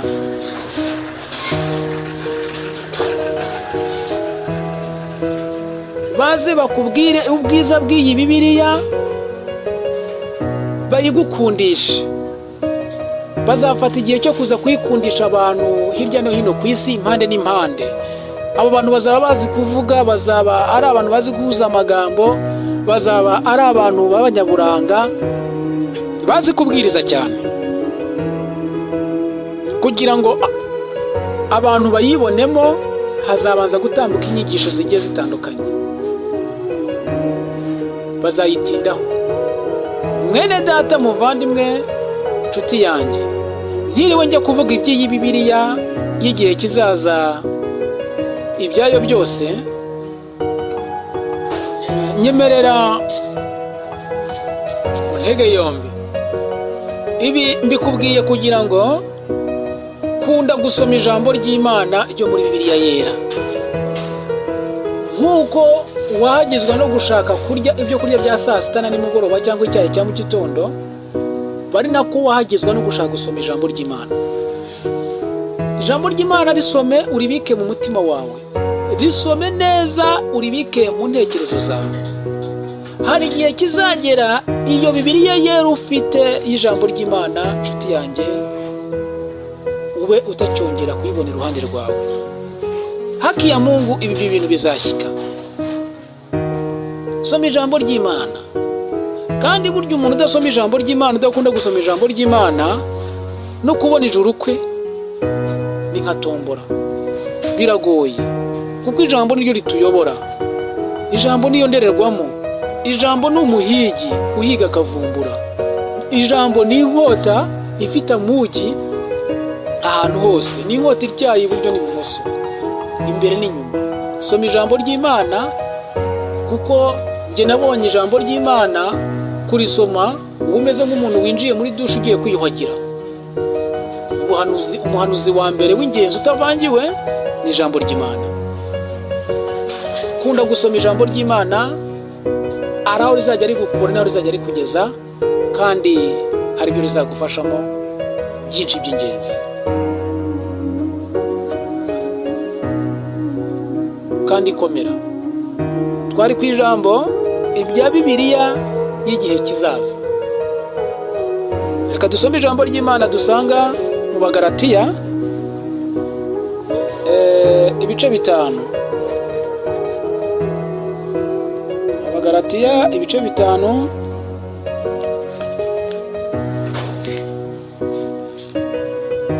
umurongo wa 16. Twumve ko hatubwira. Tugeze wenda ku murongo wa 18. Hejuru gato hari ijambo rivuga ngo imirimo ya kamere n'imbuto z'umwuka. Ndavuga nti 16, ndavuga nti muyoborwe n'umwuka, kuko aribwo mutazakora ibyo kamere irarikira. Kuko kamere irarikira ibyo umwuka yanga, kandi umwuka yifuza ibyo kamere yanga, kuko ibyo bihabanye. Nicyo gituma ibyo mushaka gukora atari ibyo mukora. 18. Ariko niba muyoborwa n'umwuka, ntimuba mugitwarwa n'amategeko. Mwene data muvandimwe, haranira kuyoborwa n'umwuka w'ijambo ry'Imana, kuko iyo uyobowe n'umwuka wera w'ijambo ry'Imana, ntabwo uba ugitwarwa n'amategeko ya kamere. Ariko iyo ushatse gutwarwa n'amategeko ya kamere, icyo gihe ijambo ry'Imana ntabwo riba rikiri mu mutima wawe, kuko riba ryigendeye. Ureke guha icyuho cyangwa icyanzu umwuka wa kamere mubi w'umwijima ngo abe yaganza ijambo ry'Imana mu mutima wawe. Ahasigaye komerera mu mbaraga z'umwuka wera no mu bushobozi bw'ijambo ry'Imana.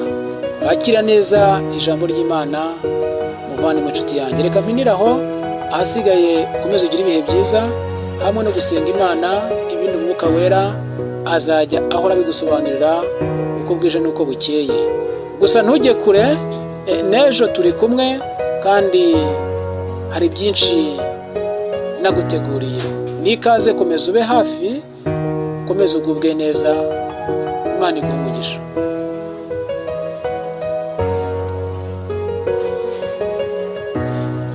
Urwandiko rwandikiwe abana b'Imana bo muri Isiraheli, ariko cyane cyane abatuye i Gologota. Umwami Yesu Kristo ntahinduka. Topiki niyo tugiye kuganira. Burya mu ijuru hari Imana irebera hose icyarimwe. Aho umwana w'umuntu atabasha kureba ngo abone, ijisho ry'Imana rirahareba rikahageza. wowe niba ibi ngibi ubyemera, niba wemera ko Imana irebera hose icyarimwe, ibi mvuga urabasha no kubyumva kandi urabyakira neza. Uru ni urwandiko nandikiye abana b'Imana bo muri Isiraheli. Iki gitabo kirimo inzandiko zigiye zitandukanye. Mu ijuru hari Imana irebera hose icyarimwe. Ikimara kugira ibyo ibonye yanyeretse bizabera muri Isiraheli, aho ngaho cyane cyane i Gologota, nibwo yambwiye ko ngomba kwandikira aba bana b'Imana, abana bayo bari aho ngaho i Gologota.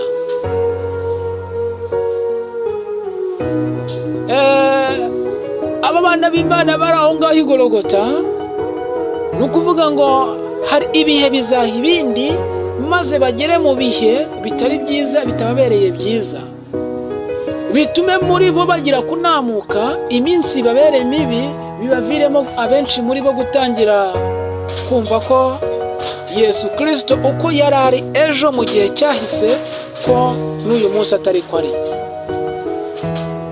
Bene data bavandimwe mu nyumva muri aho ngaho i Gologota,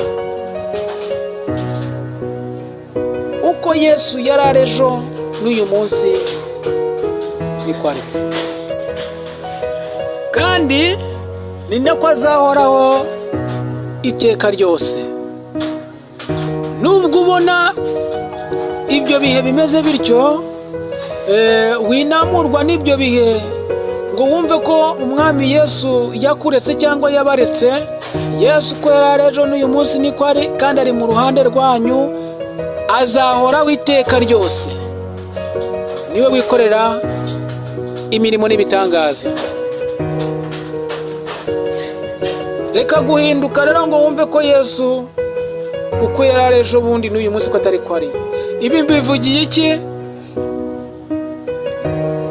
Mbivugiye ko kugira ngo wowe mwene data uhagaze mu gihe cyiza, ntukajye wizirikana gusa, ujye usenga na bene se ubibuke, nabo washyira imbere y'Imana, kuko burya ibihugu byose biri kuri iyi si ntabwo byose ariko bihora umudendezo. Abana b'Imana hari ababa bahangayitse bari hirya no hino, hari abandi baba bari mu mahoro, hari abandi